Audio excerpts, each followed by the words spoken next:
Greetings to all my dear viewers, welcome back to my channel. अभी हमने एक और इंटरेस्टिंग टॉपिक पे बात करनी है। आज थोड़ा सा लाइट सा मूड रखने का दिल चाह रहा है, किसी बस ऐसे ही थोड़ी सी गपशप लगाने को दिल चाह रहा है कि कोई भी बस एक बात हो जाए कि रोज़ हम किसी ना किसी टॉपिक पे बात करते हैं बहुत ज़्यादा। उस पे जो है वो अपने मैं पॉइंट ऑफ व्यू भी देती हूँ आपको, आपका भी पॉइंट ऑफ व्यू जानने की कोशिश करती हूँ। और अभी मैं ये चाहती हूँ कि थोड़ा सा हम लाइट मूड में आ जाएं और थोड़ा सा गपशप लगा लें। आप भी बता सकते हो कमेंट सेक्शन में, और मैं भी जो है वो थोड़ा बहुत आपके साथ गपशप लगाने की कोशिश करती हूँ कि कैसे क्या जो है वो मैंने अपना जर्नी स्टार्ट किया और किस तरह से। यूट्यूब तो बिल्कुल एक लास्ट स्टेप है, आई थिंक सो, लेकिन last but not the least. और स्टार्ट से स्टार्ट करेंगे कि सबसे पहले तो मैंने अपनी एजुकेशन जर्नी स्टार्ट की, जो कि मेरे फादर साहब ने बहुत सपोर्ट किया। और जी बिल्कुल, घर वालों के सपोर्ट के बगैर तो आप चल नहीं सकते। सबसे पहले तो मेरी स्कूलिंग स्टार्ट हुई। मेरे घर के पास एक स्कूल था, प्राइवेट स्कूल से मैंने स्कूलिंग स्टार्ट की थी। और वहाँ पर टीचर बहुत अच्छी मिल गई मुझे, उनका नाम था मिस उज़्मा। और बहुत प्यार से उन्होंने पढ़ाया हमें सारी क्लास को। और हमें कहानियाँ सुनाती थी, बच्चों को जिस तरह से अटैच कर सकते अपने साथ, वो सारे उनको जो थे तरीके आते थे।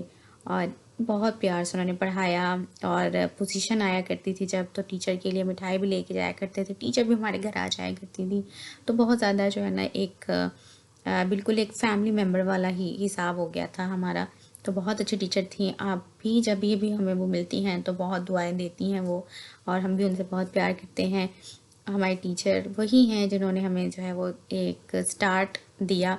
और शायद उन्हीं की वजह से जो है थोड़ा बहुत पेरेंट्स के बाद उन्हीं की जो है वो कोशिश थी कि हम यहाँ तक थोड़ा बहुत पहुँच सके। फिर उन्होंने जब स्कूल छोड़ा हमारी टीचर उज़्मा ने, तो बहुत ज़्यादा सारी क्लास सैड हो गई। तो जाहिर है फिर टाइम के साथ साथ चलना पड़ता है। फिर उसके बाद उस स्कूल में दिल ही नहीं लगा, फिर मैंने दूसरा स्कूल चेंज कर लिया जी। और वहाँ पे जो है वो और अच्छे टीचर्स थे। ज़ाहिर है फिर जब एक टीचर चला जाए तो फिर उसके बाद जो है वो दिल नहीं लगता, और भी बहुत सारे जो है वो हो जाते हैं। तो फिर हमने स्कूल चेंज कर दिया, और फिर वहाँ से जो है वो मैंने अपना 8 क्लास कंप्लीट किया। फिर उसके बाद 9th 10th में गई मैं गवर्नमेंट स्कूल में, वहाँ से मैंने अपना मैट्रिक किया। और वहाँ पे भी अच्छे टीचर्स थे। प्राइवेट टीचर्स और गवर्नमेंट टीचर्स में सिर्फ यही फ़र्क मुझे तो नज़र आया है कि जो प्राइवेट टीचर्स हैं उनके सर पे बस यही सवार होता है कि जो सिलेबस है बस उसको कवर करवा दिया जाए, चाहे तो फिर वो डंडों से करवाया जाए तो चाहे जैसे मर्ज़ी करवाया जाए। लेकिन प्राइवेट वाले अब बहुत ज़्यादा जो है वो नरमी पे आ गए हैं कि बच्चों को मारना नहीं, क्योंकि उन्होंने फ़ीसें लेनी होती हैं। और गवर्नमेंट वाले जो है उन्होंने क्योंकि फ़ीसें नहीं लेनी होती तो बच्चों पे सख्ती बहुत करते हैं। और बिल्कुल ऐसा ही है। और गवर्नमेंट टीचर्स भी कुछ अच्छी होती हैं, बहुत अच्छी, जैसे कि मैट्रिक में हमें बहुत अच्छी टीचर मिली थी, मिस अंजुम आरा। और बहुत ज़्यादा जो है वो फेवरेट टीचर थी सारी क्लास की। उनका गेटअप आज भी मुझे याद है, काफ़ी डिसेंट पर्सनैलिटी थी हमारी टीचर वो वाली। और बहुत ज़्यादा हमें जो है वो हम उनसे इंस्पायर भी होते थे। बहुत कम टीचर्स ऐसे होते जिससे बच्चे इंस्पायर हों, उनके जैसा बनना चाहें। तो मिस अंजुम आरा जो थी वो बहुत अच्छी थी और बच्चों को सपोर्ट करने वाली, ना कि टीचर्स टिपिकल गवर्नमेंट टीचर्स कैसे होते हैं, बच्चों को बात बात पे बेइज्जत करने वाले, या फिर लेसन याद नहीं किया या कुछ भी इस तरह से, तो बच्चों को बहुत ज़्यादा जो है वो बेइज्जत कर देते हैं, जिससे बच्चे वैसे ही लेट डाउन हो जाते हैं। लेकिन वो टीचर जो थी, अगर आपको लेसन नहीं भी आता तो भी वो सपोर्ट करने वाली थी। बहुत ज़्यादा जो है वो हमें इंटरेस्टिंग वे में उन्होंने डील किया। आज भी हम उनको याद करते हैं। सारे टीचर्स अपनी अपनी जगह पे ठीक होते हैं, लेकिन मेथड होता है ना सबका, किसी किसी का मेथड जो है बहुत अच्छा होता है, जो हर बच्चे तक जो है वो पहुंच जाता है, जो कि मेरे जैसे वीक स्टूडेंट्स तक भी पहुंच गया, तो अच्छा हो गया। फिर उसके बाद जी आ, फिर हमने मैट्रिक के बाद स्टार्ट किया अपना एफएससी। गवर्नमेंट स्कूल में जाने के बाद क्योंकि मार्क्स अच्छे नहीं आए थे, तो फिर हमने प्राइवेट कॉलेज की तरफ रुजू किया, और वहाँ से जो है वो एफएससी की। और प्राइवेट वाले कॉलेज वाले, वहाँ पे भी स्कूल जैसा ही इन्वायरमेंट था, लगा ही नहीं कि हम कॉलेज में आ गए। और वीकली टेस्ट, मंथली टेस्ट, और फेस टेस्ट और पता नहीं कौन कौन सा टेस्ट, लेकिन उसका नतीजा ये निकला कि मार्क्स अच्छे आ गए फर्स्ट ईयर में। फिर उसके बाद सेकेंड ईयर में भी अच्छे आ गए। फिर उसके बाद जी हमने दिया था मेडिकल का टेस्ट और उसमें हम जो है वो पास नहीं हुए। फिर उसके बाद हमने दिया था आर्मी में टेस्ट। आर्मी ये जो AFNs होता है यानी कि नर्सिंग के लिए, FSC के बाद, FSC प्री मेडिकल के बाद, और वहाँ पे टेस्ट क्लियर हो गया। बट रीज़न हाइट वेट वो बैलेंस नहीं हुआ, जिसकी वजह से जो है वहाँ पे भी नहीं हो सका। तो फिर हमने जो है वो डिसाइड करना था कि आगे क्या करें। तो जी फिर हमने क्या स्टार्ट किया, हमने जो है वो ऑनर्स स्टार्ट किया। ऑनर्स में एडमिशन लिया, वो भी केमिस्ट्री में। हालांकि FSC मैट्रिक तक केमिस्ट्री तो मुझे बिल्कुल नहीं पसंद थी, लेकिन केमिस्ट्री पढ़ना ही था। आई थिंक सो लक में था केमिस्ट्री पढ़ना, तो केमिस्ट्री ही जो है वो चूज़ हुई। और टीचर से मैंने मशवरा किया था और टीचर ने मशवरा क्या दिया, ज़ूलॉजी बॉटनी तो बहुत मुश्किल होती है और केमिस्ट्री तो बड़ी आसान है। नहीं, आई थिंक सो उन्होंने ये बोला कि केमिस्ट्री बहुत मुश्किल होती है, वो केमिस्ट्री की ही मैम थी, और बायो ज़ूलॉजी तो बड़ी बड़ी आसान होती है, ज़ूलॉजी बॉटनी वो रख लो। और जी हमारी सोसाइटी में घर वालों को ये बता दो तो वो आगे से यही कहेंगे जो मुश्किल चीज़ है वो करो, क्योंकि वो सारे नहीं करते और उसका स्कोप ज़्यादा होता है। तो फिर केमिस्ट्री ही रखा। चलें जी, अब मैट्रिक कर लिया, साइंस के साथ FSC कर ली, तो केमिस्ट्री भी करके देख लेते हैं क्या तीर जो है वो हम छोड़ देंगे या क्या लग जाएगा, क्या हो जाएगा। तो BS ऑनर्स केमिस्ट्री स्टार्ट किया। स्टार्ट पे जो है बहुत मुश्किल हुई। हर सेमेस्टर में books change, 6 books first semester में, सेकंड सेमेस्टर में, फिर उसके बाद जैसे थर्ड फोर्थ फिफ्थ सेमेस्टर आता गया तो बुक्स कम होती गई और फिर केमिस्ट्री ही रह गई। फिफ्थ सेमेस्टर से ऑनवर्ड फिर बाद में केमिस्ट्री ही रह गई। लेकिन बहुत बहुत इंटरेस्टिंग बुक्स थी।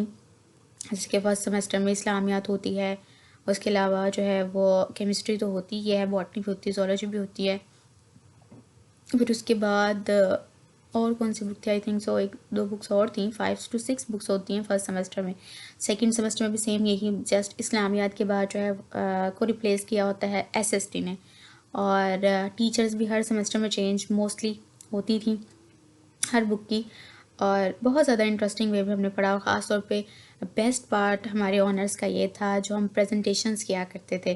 प्रेजेंटेशंस सारे के सारे की ना टॉपिक की ग्रुप बना दिए थे। आई थिंक 190 प्लस की क्लास थी। जो एडमिशन्स की कमी, जब गर्ल्स आई थिंक ज़्यादा एडमिशन उन्होंने नहीं लिया था केमिस्ट्री में, तो फिर जो है वो 80 में आ गई और सबके जो है वो 8-8 का ग्रुप बना दिया। फिर उनमें टॉपिक टीचर्स डिवाइड करते थे, ये आपने आपके ग्रुप ने प्रेजेंट करना है इस डेट पे। फिर उसके मार्क्स होते थे जो फाइनल में लगते थे और उसी तरह से हमारा GPA बनता। तो बहुत ज़्यादा जो है वो इंटरेस्टिंग रहा ऑनर्स का भी हमारा सफ़र। और उसके अलावा फिर जी हमारा जब फिफ्थ सेमेस्टर आया, फर्स्ट सेमेस्टर से हमने आस लगाई हुई थी कि हमें लैपटॉप्स मिलने हैं, और क्योंकि CM की थी ना, क्या उसको बोलते हैं, स्कीम, और उसके अकॉर्डिंग जिनका GPA आई थिंक हमें मिले थे मैट्रिक FSC की बेस पे 60% मार्क्स वालों को उन्होंने दिए थे CM की तरफ से।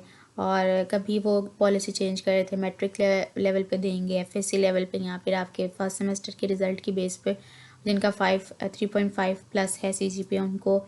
तो फर्स्ट सेमेस्टर से हमें ये उम्मीद लगी थी लैपटॉप मिलने हैं, लेकिन हमारा फिफ्थ सेमेस्टर आ गया और उसके पेपर से आई थिंक सो पहले हमें जो है वो लैपटॉप मिल गए थे, और बहुत ज़्यादा जो है वो खुशी हुई थी इसको अचीव करके, और बिल्कुल होनी भी चाहिए।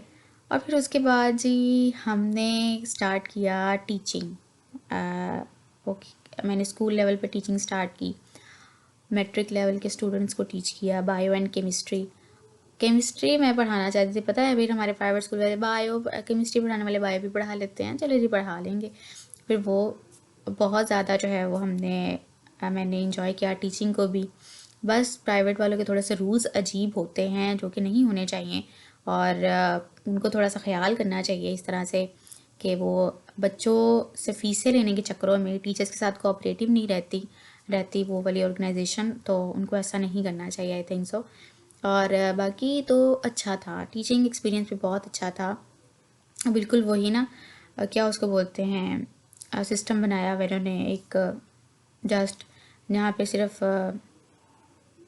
रट्टा लगे और मार्क्स ले ले बच्चे। पेरेंट्स की भी यही होती है भाई मेरे, क्योंकि फैमिलीज़ के बच्चे पढ़े होते हैं, एक ही फैमिली के कज़न्स पढ़े हैं अगर, तो उनमें कंपटीशन, उनके बच्चे के मार्क्स ये हैं तो मेरे बच्चे के मार्क्स ये, तो उसी लिहाज से वो बस लगे ही रहते हैं और करेक्टर बिल्डिंग पे कोई फोकस ही नहीं करता। फिर हम कहते हैं जब बच्चे बड़े बदतमीज़ हैं स्कूलों के, तो ऐसा इसीलिए है कि सिर्फ रट्टे पे फोकस किया जा रहा है, करेक्टर बिल्डिंग पे फोकस किया ही नहीं जा रहा, ना ऑर्गेनाइजेशन कर रही है ना पेरेंट्स कर रहे हैं। तो फिर बस यही कुछ है। और अगर तो हम चाहें तो बिल्कुल टीचर थोड़ा सा टाइम निकाल के कर दे तो बड़ी अच्छी बात है, लेकिन बस स्टार्ट पे स्कूल में जो है मीटिंग हुआ करती थी, उसमें वो सिर्फ ये बताते आज बच्चों के आपने कलर्स करवाने हैं, आज बच्चों के आपने जो है वो ये लेक्चर कंप्लीट करवाना है, ये कॉपीज़ चेंज कर दे, कॉपीज़ चेक कर ले, रीचेक कर ले, बस ये। किसी ने भी करेक्टर बिल्डिंग के बारे में तो गाइड ही नहीं करना ना। और बस यही कुछ था वहाँ पे भी। तो आई थिंक सो कि अगर उनकी क्रिएटिविटी पे बच्चों की और उनकी कैरेक्टर बिल्डिंग पे फोकस किया जाए तो बच्चे बहुत ज़्यादा, हर एक के अंदर कोई ना कोई स्किल तो ज़रूर होती है और उसको जो है वो पॉलिश करने की कोशिश करनी चाहिए, तभी जो है वो एक अच्छा इंडिविजुअल बनेगा हमारी सोसाइटी का। लेकिन इस पर कोई फोकस नहीं करता, जो कि बहुत जो है ना एक क्या कहें, एक अफसोसनाक सिचुएशन है और इसके बारे में कोई कुछ नहीं करता। तो बिल्कुल करना चाहिए, इस तरफ भी ध्यान लेके आना चाहिए। कोई ऐसा जो है वो सिस्टम बना दिया जाए जिस पे टीचर जो है बच्चों की कैरेक्टर बिल्डिंग पे, उनकी स्किल्स पे जो है वो उनको पॉलिश करने पे लगाएं और उनकी जो है वो और ज़्यादा उनकी कैरेक्टर बिल्डिंग करें, उनको क्रिएटिविटी की तरफ लेके आएँ। तो आई थिंक सो ऐसा कुछ सिस्टम ज़रूर होना चाहिए। एजुकेशन सिस्टम से मैंने तो यही ऑब्ज़र्व किया है कि तकरीबन ऑलमोस्ट रट्टा सिस्टम ही है, क्योंकि हर स्टूडेंट का अपना अपना हिसाब है ना, अपना अपना लेवल है कि हर बच्चा जो है वो साइंस के लिए नहीं बना, हर बच्चा आर्ट्स के लिए नहीं बना और हर बच्चा दोनों के लिए नहीं बना। तो सबका अपना अपना माइंड कैलिपर है, अपना अपना इंटरेस्ट है, अपनी अपनी स्किल सेट है, तो उसके अकॉर्डिंग जो है बच्चों को गाइड करना चाहिए। ऑल्दो हर एक इंस्टीट्यूट के अंदर, एजुकेशनल इंस्टीट्यूट के अंदर ख़ास तौर पे एक कैरियर काउंसलर होना चाहिए, बच्चे के इंटरेस्ट को देखा जाए, फिर उसके अकॉर्डिंग उसको गाइड किया जाए, तभी जो है वो एक अच्छा हमारा एजुकेशन सिस्टम चलेगा। जो कि फ़िलहाल तो आई थिंक सो सिर्फ एक नंबर सिस्टम है और ऐसा तो नहीं होना चाहिए, आई थिंक सो। और क्या कहा जा सकता है इसके बारे में। तो और उसके बाद फिर हाँ जी, हमने बहुत सारी पार्टीज़ भी की, फ्रेंड्स भी मिलके हम सारी पार्टीज़ किया करती थी। अब मैट्रिक में तो पता है गवर्नमेंट में पार्टी ज़्यादा होती नहीं, वहाँ पे सिर्फ एक मिलाद हुआ था हमारा ना 9th के पेपर से पहले। उसके बाद फिर हमारा एफएससी में हुआ था वेलकम पार्टी, जिसमें बहुत सारी डिशेस थी और हमने इंजॉय भी किया। बस आई थिंक सो स्पीचेस भी हुई थी और ज़्यादा कुछ ड्रामा वगैरह भी नहीं हुआ। और हमारी जो है वो क्या उसको बोलते हैं बुली, वो भी नहीं हुई। सही सही रहा। और उसके अलावा जी ये क्योंकि प्राइवेट था तो वहाँ पे बस वेलकम ही करते रहे सारे, किसी ने क्या रैगिंग करनी। फिर उसके बाद जी हमारी एफएससी के सेकेंड ईयर में हमारी हुई फेयरवेल, उसमें जो है वो हमने काफ़ी इन्जॉय किया, काफ़ी सारी डिशेस थी और उसके बाद फिर हम फ्रेंड्स की तरफ भी चले गए और बहुत ज़्यादा इन्जॉय किया। फिर जब हमारी आया ऑनर्स पे, हम गए फर्स्ट सेमेस्टर में फर्स्ट डे पे, तो हमारे सीनियर्स हमारे साथ थोड़ा सा बुली की हमारी। उन्होंने हमने बोला कि आपको जो है वो स्टूडेंट कार्ड्स मिलने हैं, आईडी कार्ड्स कॉलेज के, तो उसके लिए आपको 100 रुपीज़ जो है वो जमा करवाने पड़ेंगे। तो सबसे जो है उन्होंने 100 रुपीज़ लिए। फिर उसके बाद हमने मैम से पूछा हमें कार्ड्स नहीं मिले, तो उन्होंने बोला बेटा, फिर बाद में खुद ही सीनियर्स आ गई और हमने आपके साथ थोड़ा छोटा सा मजाक किया है, तो ये आपके पैसे वापस, बस ये उनकी बोली थी।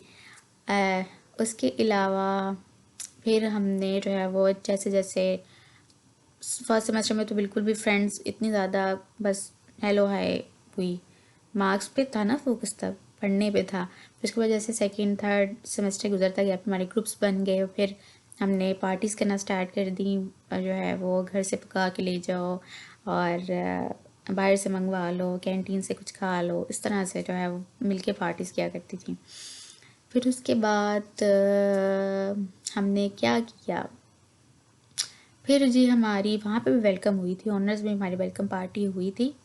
और फिर आई थिंक सो गवर्नमेंट में ना वेलकम पार्टी नहीं देते, वहाँ पे जस्ट फेयरवेल ही देते हैं। फेयरवेल हुई थी हमारी, और फिर हमने फेयरवेल पे काफ़ी इंजॉय किया था। एक हम देते हैं फेयरवेल, अगर हम जूनियर्स हैं तो अपने सीनियर्स को फेयरवेल देते हैं। ओके, फिर हम जब सीनियर होते फिर हमारे जूनियर्स हमें फेयरवेल देते, बस फेयरवेल ही होती रही वहाँ पे, और वेलकम तो हमारा किसी ने किया ही नहीं। बाकी इंजॉय हमने बहुत किया ऑनर्स का, केमिस्ट्री को बिल्कुल प्रेशर भी रहा स्टडी का, साथ में इंजॉय भी करती थी सारी फ्रेंड्स।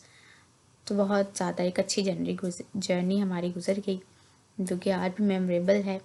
और थोड़ी सी मेमोरीज आपके साथ शेयर कर ली हैं। आपके पास भी कुछ इस तरह की मेमोरीज है तो आप बिल्कुल बता सकते हो, जो बहुत ज़्यादा आप मेमोराइज़ करते हो। और फ्रेंड्स भी थी, हमारी आर्ट का ग्रुप था, और बहुत ज़्यादा हमने इंजॉय किया, जिनमें जो है वो आयशा थी क्यूट सी, जरताशा थी, इकरा, और भी बहुत सारे। Thank you so much.